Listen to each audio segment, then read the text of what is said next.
Hi everyone. Today the topic of discussion is attitudes. Once a question was raised to a number of chief executive officers.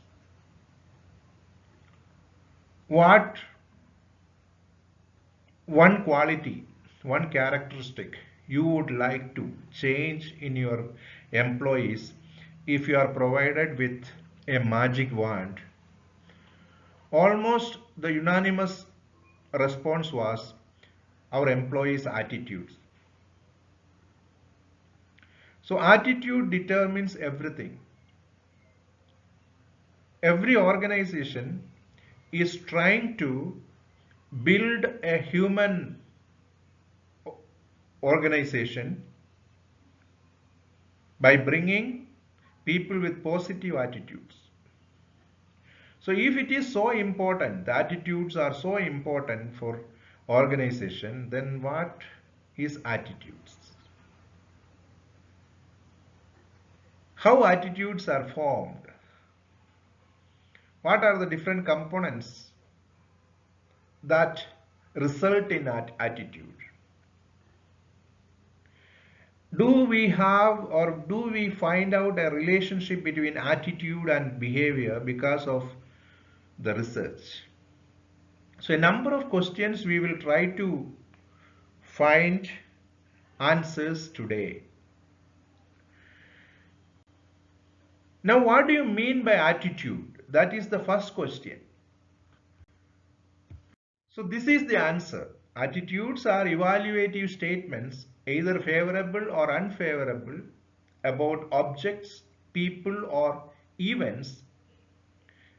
They reflect how we feel about something. When I say I like my job, I am expressing my attitude about work. So this is the definition of attitude. When attitudes are formed maybe because of your experience, because of your interactions. It is not necessary that attitudes are formed in a single day. Attitudes are formed maybe because of your interaction or experience for a duration of time. So you develop two types of attitude as per definition: favorable attitude or unfavorable attitude, positive attitude or negative attitude. So you will have interaction with an object or a person or a specific situation over a period of time. Finally, it results in an evaluative statement, a single statement. That particular statement is, I like this job, I do not like this job, or I hate this job. It is directed at an external object or a person or directed at an event. And once the attitudes are formed, changing of attitude possible, but it takes a lot of time. Sometimes a lot of motivation is required to change attitude from positive to negative or negative to positive. So being managers, we need to understand what is the internal process that develops attitude in ourselves as well as attitude in the other employees. Once you know it, you can change it and you can build a lot of positive attitude within you so that you can improve your work performance. These are the three main components of attitudes. First component is cognitive component, next component is affective component, and third component is behavioral component. So you see the end result here, what is being shown here, this is called, so this is called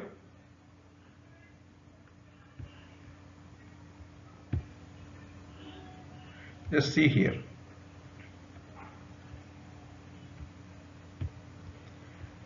Just see. This is the end result. You develop a negative attitude or a positive attitude. So first one is cognitive. What is cognitive? Cognition is about the thinking, about what is happening in the mind. You know that when you interact with something, an object or a person, you apply logic and reason. You use your experience, you use your internal, psychological factors to develop a conclusion, logical conclusion about that particular object.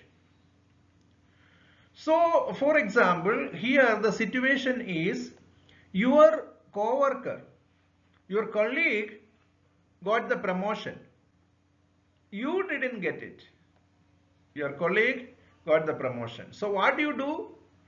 You started thinking. You started analyzing that in all the appraisals I have done a better job.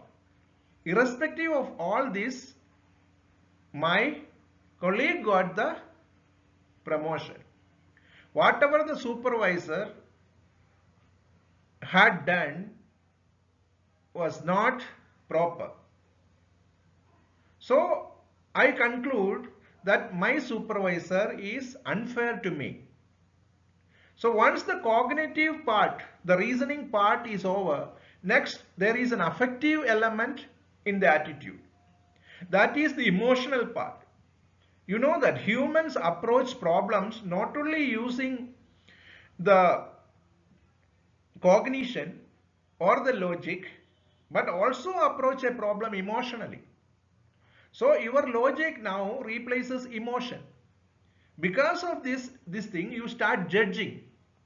And then finally you conclude, I dislike my supervisor. Once the affective component, which is again a strong component, forces you to like certain thing or dislike a specific person. And then finally there is a behavioral component. Once the judgment is done, once the attitudes are formed, it will be again changed to behavior. That means instead of continuing in the company because company was unfair, the supervisor was unfair, you may search for new jobs, you may quit, or you speak bad about that particular supervisor. So these are the three components of attitude. But when you understand these components, you also need to understand that these three components don't act like in an order. It interacts, particularly specifically cognitive and affective components is interacting in a complex way. It is not like one after the other. Next question is, do behavior always follow from attitude? The question is very simple. You have an attitude, positive or negative or about an object, but always it is responded with a behavior. Because you like a job, you continue working there, you dislike a TV show, you try to change the channel at that particular point of time when that particular show appears. So what happened? It is very common sense. But sometimes you are, because of certain aspect, you continue to be in a relationship with a person to whom you don't like. That happens sometimes.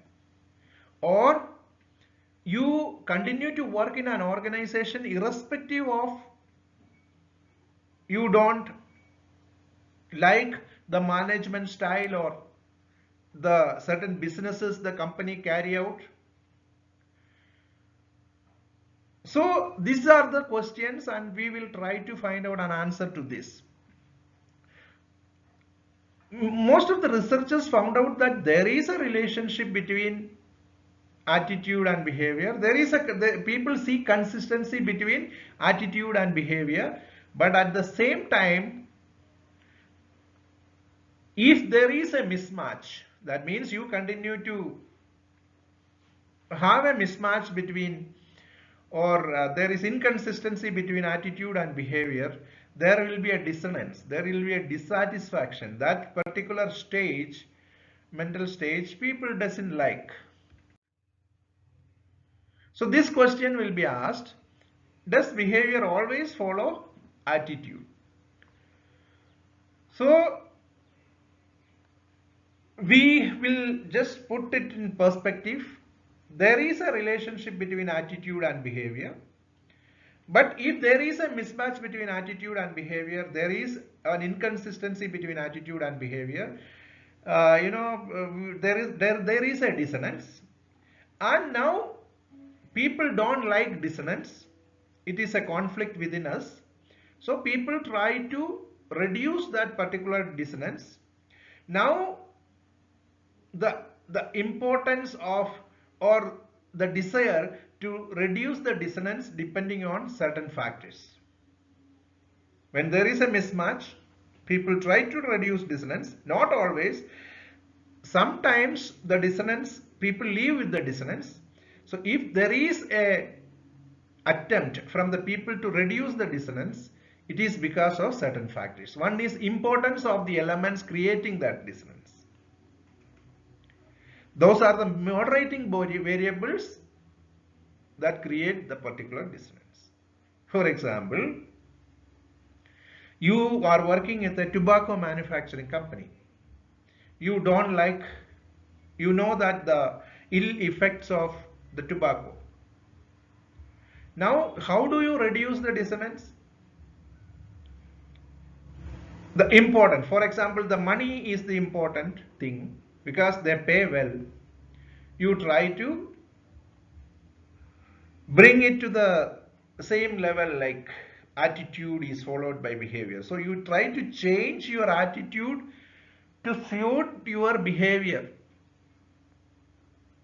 Now, if you believe your ethics is important, then you just quit the job, and again you moderate your behavior that suits your attitude. So importance of the elements creating it. And sometimes how much influence we believe we have over them. For example, you decide to quit, but then, or you try to change the company to do a different type of business line. Do we have an influence over those things? We don't have. So what happens? We try to live with that particular dissonance. If we have an influence on the elements, we try to change the moderate the behavior. But if there is no possibility, then you try to live with that particular dissonance. And third factor is the reward of dissonance. I told you, you still live with the dissonance because the money or the other benefits you receive is huge, is better. You are working in a foreign country. You are a patriotic guy who want to work in your home country. But you continue to work abroad because of the money part. The high rewards accompanying high dissonance. And that reduces the tension within you. Next is, what are the different moderating variables that can strengthen the link between attitude and behavior? In the previous slide, we spoke about the elements that creates the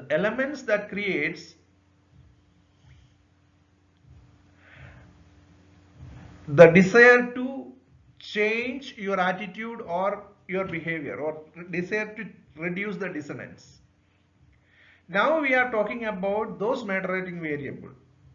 So there is a link between attitude and behavior, and these moderating variables can strengthen the link between attitude and behavior. So the most powerful moderators are importance of attitude, correspondence to behavior, accessibility, the presence of social pressure, and whether a person has direct experience with the attitude. So I would like to link some of these powerful moderators. First one, importance of attitudes and its correspondent to behavior, we will group it. Next, accessibility and direct experience, we will group it. Because these are linked actually. Because when the attitude is important, naturally behavior, the correspondence to behavior also is important. So what is the importance of attitude? Religious person, for a religious person, his love for God or love for religion is very much important. Then he tried to change his behavior that suits his attitude towards the religion or God. For example, a woman wear a veil because her love for God and his teachings are important to her, and also she believes that by wearing a veil my attitude and behavior are matching. There is a correspondence to that particular behavior. If a person who don't believe that I am a religious person but veil is not that importance because I believe the religion allows such certain privileges for not wearing veil, then the correspondence of behavior disappears here. Yes, veil is not correspond to the attitude towards the religion. So if attitudes are important, that suits you change it to suit the behavior. Also, if you believe that your attitude is having a correspondence to the behavior, you change again. You moderate your behavior to suit that particular attitude. Next is its accessibility. Accessibility is what happens in your mind, whether it is retrievable or non-retrievable. So what is happened? If you have a direct experience with something, it will be easily accessible. When somebody says something that is not so accessible. For example, a person met with an accident or a person describing that there was an accident happened. It is two different things. So direct experience. So in your memory, so many things, so many items are stored. If those attitudes that can be easily retrievable will modify your behavior. Those attitudes, those are not retrievable, will not force you to moderate your behavior. And people with direct experience, accessibility will be high because you have a direct experience. So you can just immediately retrieve it. So behavior modification happens when there is attitude can be easily accessible or when you have a direct experience with a specific incident. And finally, a social pressure, culture. For example, in certain cases, we are forced to change your behavior even if you don't have a specific attitude that support that particular behavior. So because of social pressure, either you change your attitude or you change your specific behavior that suit your attitude.